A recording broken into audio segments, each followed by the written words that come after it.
Welcome. You're here for our deep dive, designed just for you. We know you want to really get into important topics quickly, thoroughly, without all the noise, and that's what we're doing today. Exactly. Today we're tackling student debt forgiveness in the U.S. It's a topic lots of people want to understand better.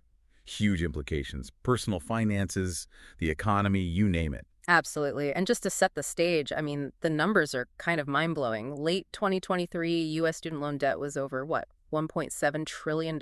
Yeah. Trillion. It's enormous. Yeah. So our mission today is really to unpack all the angles of forgiveness. We'll look at the history, the arguments for, the arguments against. Right. And the economic stuff, what states are doing, future policies, and importantly, those personal stories that really bring it home. We're aiming for a full picture. Let's do it. Starting with the history seems like the right place. Where did all this debt actually come from? Okay, yeah, let's dig in. It Right. wasn't always like this, right? Federal involvement really kicked off mid-20th century. Think 1958, the National Defense Education Act. Right, which is interesting because the trigger was the Cold War, wasn't it? It wasn't purely about access, more about like staying competitive in science and tech, national security essentially. Exactly. It was strategic. Then things broadened out in the 60s. 1965, the Guaranteed Student Loan Program. That's when access really opened up. More loans, more students going to college. Which on the surface sounds great, more opportunity. But there was this unintended side effect, Yeah. as demand shot up and state funding didn't really keep pace, well, tuition started climbing. Yeah, it started to disconnect. Tuition hikes began outpacing inflation year after year, and that laid the groundwork for, well, where we are now. Fast forward to the late 2010s, and boom, federal student debt crosses $1.5 trillion. It shows how things sort of snowballed. It really does. And it's not like nothing was tried along the way. There were efforts, right? Things like income-driven repayment plans. Oh, yeah. Income-driven repayment, public service loan forgiveness. Attempts were made to ease the burden. IDR ties payments to your income. PSLF forgives debt for public service workers after like 10 years of payments. But clearly, given that 1.7 trillion figure, those haven't been a silver bullet for the whole system. Not even close. They helped some people, for sure, but didn't fix the underlying problems. So that's kind of the backstory. Okay, got it. So now let's shift to the arguments for forgiveness. Why do proponents say this is necessary? Well, a huge piece is just basic financial well-being for borrowers. If you wipe out or even reduce that debt payment, suddenly people have more money each month. Money they could use for other things, presumably, like buying a house, maybe? Exactly. Buying a home, starting a business, saving for retirement. Yeah. Stuff that's really hard to do when you're sinking hundreds, sometimes thousands, into loan payments every month. It frees up potential. Which leads to the next point, I guess, the broader economic stimulus argument. Precisely. The idea is more disposable income means more consumer spending. People buy cars, fix their houses, go out to eat. That ripples through the economy. Retail, housing, services, they all get a boost. Especially maybe in uncertain times, that could be a significant kickstart. That's the thinking. And beyond the immediate spending, there's this other angle about access to education itself. How so? Well, the argument goes that the fear of massive debt actually stops some people, especially from lower income backgrounds, from even considering higher ed, if that fear is reduced. More people might go, potentially leading to a more educated workforce down the line. Right, more skills, more innovation, potentially higher productivity overall. Okay, that makes sense. And then there's the ethical dimension, isn't there? The argument about fairness. Yeah, this is a big one. Is it fair that getting an education, which is often seen as key to opportunity, now comes with such a crippling financial burden, especially when costs have risen so much faster than wages? Particularly for marginalized groups who might already face barriers. So forgiveness is seen by some as a way to level the playing field, address that inequity. Exactly. It's framed as correcting a systemic imbalance. Okay. So strong arguments there for well-being, economic stimulus, access, and fairness.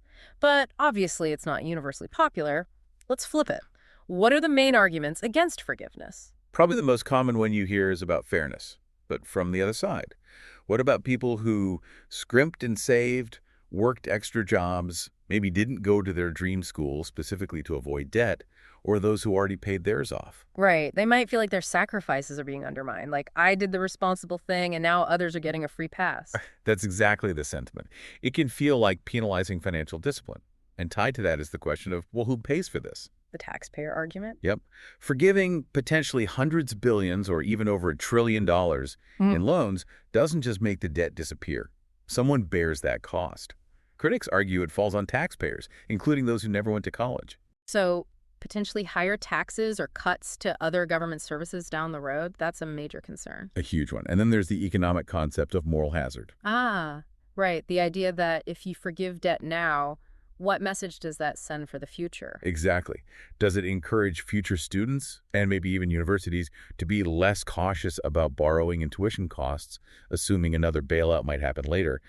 Could it make the underlying problem worse? That's a tricky one. So fairness to past borrowers, the cost to taxpayers, and this moral hazard idea. Those seem to be the core objections. Pretty much the main pillars of the opposition case. Okay, so we've got the arguments laid out. Let's talk more about the economic implications. We touched on stimulus, but what about longer-term effects? What might happen in, say, the labor market? That's a really interesting area. Short term, yeah, probably a spending boost, maybe a GDP bump. Longer term. Well, if people aren't chained to high-paying jobs just to service debt, maybe they pursue careers they're passionate about or start businesses. So it could potentially unlock different kinds of economic activity, maybe more innovation, more entrepreneurship. That's a potential positive outcome. People might take risks they wouldn't otherwise. But on the other hand, you have to think about interest rates. How would that work? Well, if forgiveness leads to a big surge in consumer confidence and spending, that could fuel inflation. And central banks, like the Fed, might have to step in and raise interest rates to cool things down. Ah, okay. So it's not simple. There are ripple effects across the whole economy, spending, jobs, inflation, interest rates. It's all connected. Absolutely. Which is why predicting the exact outcome is so complex. It depends heavily on the scale and design of any forgiveness program. Right. Good point. It's probably helpful then to look at what's already been tried. Are there examples from states or universities we can learn from? Yeah, definitely. There are some interesting case studies. New York's Excelsior Scholarship, for example. What's the deal with that one? It offers free tuition at state public colleges, SUNY, and CUNY for families under a certain income cap. I think it's $125,000 now. But there's a catch. You have to live and work in New York for a number of years after graduating. Okay. And how's it worked out? Well, reports suggest it has boosted enrollment for lower-income students, which was a goal, but challenges remain around, like funding stability and actually enforcing that residency requirement. It's not easy. Interesting. So potential, but with hurdles. What else? Massachusetts has a state grant program. It's more straightforwardly need-based aid, trying to reduce the amount students need to borrow in the first place. And the results there. Institutions involved say they've seen better student retention and graduation rates. So giving aid up front seems to help students stick with it. But again, it often depends on state budgets, which can fluctuate year to year. Right. Funding consistency seems key. Are universities doing anything directly? Some are. The University of California system, for instance, has tried debt cancellation for low-income graduates who finish on time. Reports suggest it did lower debt for those students. But the challenge for them is Budget constraints, sustainable funding. How do you keep a program like that going long-term within the university budget? It's tough. So, looking at these examples, it seems like clear rules on who qualifies and, crucially, reliable money to back it up are essential for these things to work. Absolutely. Those are the big takeaways. Design matters and funding certainty matters. Lessons for any potential federal approach. Speaking of federal action, what's the current vibe in Washington? What kind of proposals are actually on the table for the future? Oh, it's a whole spectrum. You've got ideas ranging from, like, massive broad cancellation, maybe 10K or 50K per borrower, or even more, all the way to much more targeted relief. The targeted how? Like focusing only on low-income borrowers or people in public service jobs or maybe those defrauded by their schools. There's definitely no consensus among lawmakers. You hear strong arguments for big action now, but also serious pushback about the cost and that moral hazard issue again. And public opinion must be a factor, right? Especially with younger voters often carrying more debt. Huge factor. You see it in polling. Student debt is a major concern, particularly for younger demographics. As we get closer to elections, you can bet politicians feel pressured to have some kind of answer or proposal. Yeah, it feels like an issue that's not going away politically. Are there other trends changing how we even think about paying for college? Yes, definitely. There's more talk about things like income share agreements or ISAs. Where you pay back a percentage of your income for a set time instead of a traditional loan. Exactly. And more focus on partnerships between universities and private companies for funding or job pipelines. These alternative models are still evolving, but they could definitely reshape the landscape and how we approach relief policies in the future. It definitely sounds like a space to watch. Okay, we've covered history, arguments, economics, examples, future ideas, but let's bring it back to the human level. The personal stories really drive home the impact, don't they? They really do. Statistics are one thing, but hearing from actual borrowers, that provides crucial context. Let's talk about Jessica. Graduated with what, over $50,000 in debt? Yeah, and the impact. She's putting off buying a house, delaying starting a family, because those monthly loan payments just eat up so much of her income, she feels stuck. That's tough. It shows how debt dictates major life choices. Absolutely. Yeah. Or Michael, community college grad, working multiple jobs just to manage his loan payments and support his family. He's facing brutal choices, like paying the bills versus saving for his own kids' education. Wow. That really highlights the cycle it can create, the strain on families. It absolutely does. Oh, But then you have stories like Sarah's. what happened with her? She worked in public service for years, qualified for public service loan forgiveness, and actually got her remaining debt wiped out. For her, it was like life-changing relief. How so? It meant she could fully commit to her teaching career, which she loves, without this massive financial anxiety constantly hanging over her. It enabled her passion. So these stories, Jessica's struggle, Michael's balancing act, Sarah's relief, they really paint a picture of how varied the experiences and outcomes are. Exactly. They show it's not just numbers on a spreadsheet. It's about people's lives, hopes, stresses, and why opinions on forgiveness are so diverse and often deeply felt. Okay.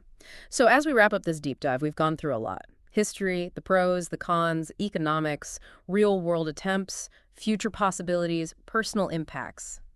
It's complicated. Definitely complicated. No easy answers. If we had to boil down the core tension, the balancing act, what is it? Well, on one side, you have the potential benefits, boosting the economy, easing financial hardship for millions, maybe promoting fairness and access, real, tangible positives for individuals, and potentially the broader system. And the other side. Major concerns about costs to taxpayers, Yeah. fairness to those who already paid, the risk of encouraging irresponsible borrowing in the future, and maybe most fundamentally, whether forgiveness actually fixes the root cause, the high cost of college itself. Right. Does it solve the problem or just treat a symptom? That's a central question in the debate. Okay. Well, you've been diving deep with us into student debt forgiveness. We've covered a lot of ground, hopefully giving you a clearer view of all the different sides. Yeah, we hope this helps you reflect on it all and form your own informed view. It's definitely an issue that affects so many people. And maybe one last thing to chew on as we finish. Given everything we've talked about, the arguments, the economics, the personal stories, what fundamental changes might be needed in how we finance higher education to stop this crisis from just happening all over again?